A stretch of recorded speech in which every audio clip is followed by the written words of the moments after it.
Welcome to the stage, Daniel McCourt.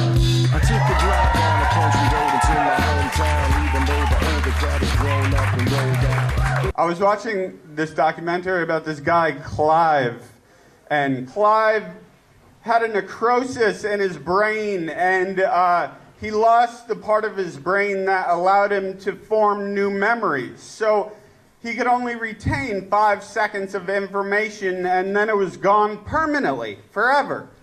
He was living in the moment all the time. And you talk to any Zen prick, and they're like, oh yeah, it's spiritual. That's enlightenment.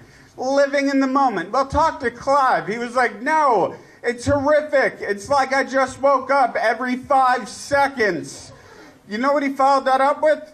No, it's horrific. It's like I just woke up every 5 seconds. You know what he followed that up with? No, it's... You get the point. I'm just glad that Clive surrounded himself with good people, kind of the way a piece of shit surrounds itself with porcelain. Because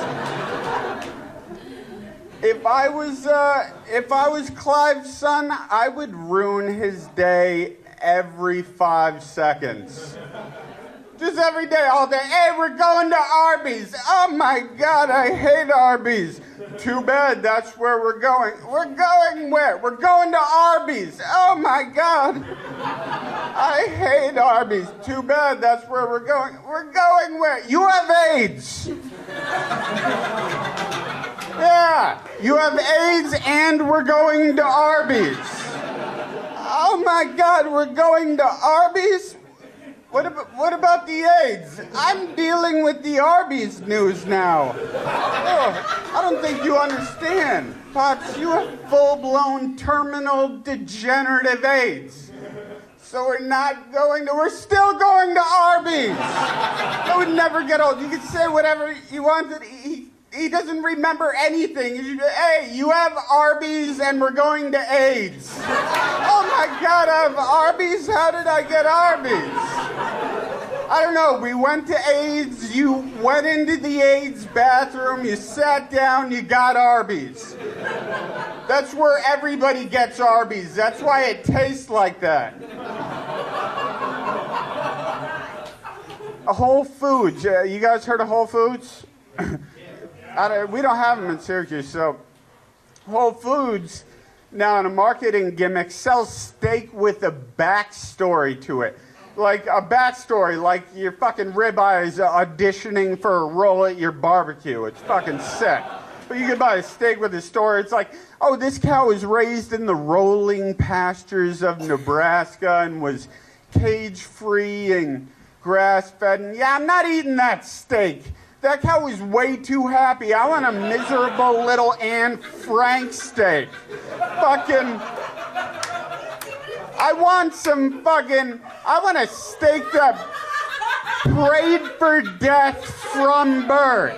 That way it's happy when it's in my Happy Meal. You know what I'm saying? I want my fucking cow's backstory to be like, yeah, we named that cow Elsie. The only reason we named it is to traumatize the fucking neighborhood kids when we slaughtered it. Yeah. And we did it by inviting a 4th grade class over to beat it to death with crowbars, which took 11 hours because they have no upper body strength. We woke up the cow fucking 3 hours early every morning by branding it between the eye with 900-degree andirons in the shape of a fucking penis.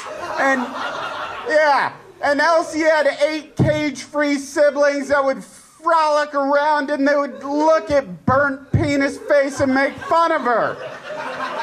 And every day that cow prayed for death, and you, sir, got a USDA choice cut and made that cow's day. That's the fucking cow I'm eating. By the way, do you know how tender an 11-hour Anne Frank crowbar steak would be? Really fucking tender. You're like, oh my God. It's like butter. I can't believe it's not butter. And the last thing I'm going to say is sometimes women complain, people just use me for sex. Well, maybe that's all you have to offer. You ever... No, seriously. You ever think of that? You have a personality that leaves a lot to be desired, but you got a nice rack. Play the hand you're dealt. All right? You don't hear me complaining about how my modeling career never took off. No, I happen to be a very sexy man. Yeah, and you're interesting to talk to. No, I'm not crying into my cosmopolitan about my less appealing traits like, oh, women just use me for my intellectual stimulation and my stories that have a point. They always overlook my receding head of pubic hair and my inexplicable double chin even though I'm 102 pounds. No, I play the hand I'm dealt. That's why I'm standing up here like a raging narcissist with a microphone when you can literally hear me like this. Binghamton, thank you.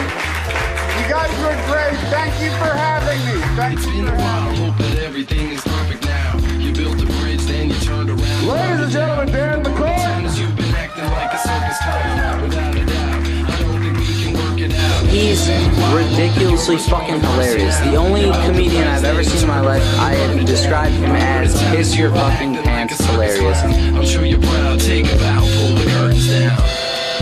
He's this guy who speaks faster than you can actually think, and for some reason, at the very end of his joke, you know exactly what he's talking about, and you're dying laughing.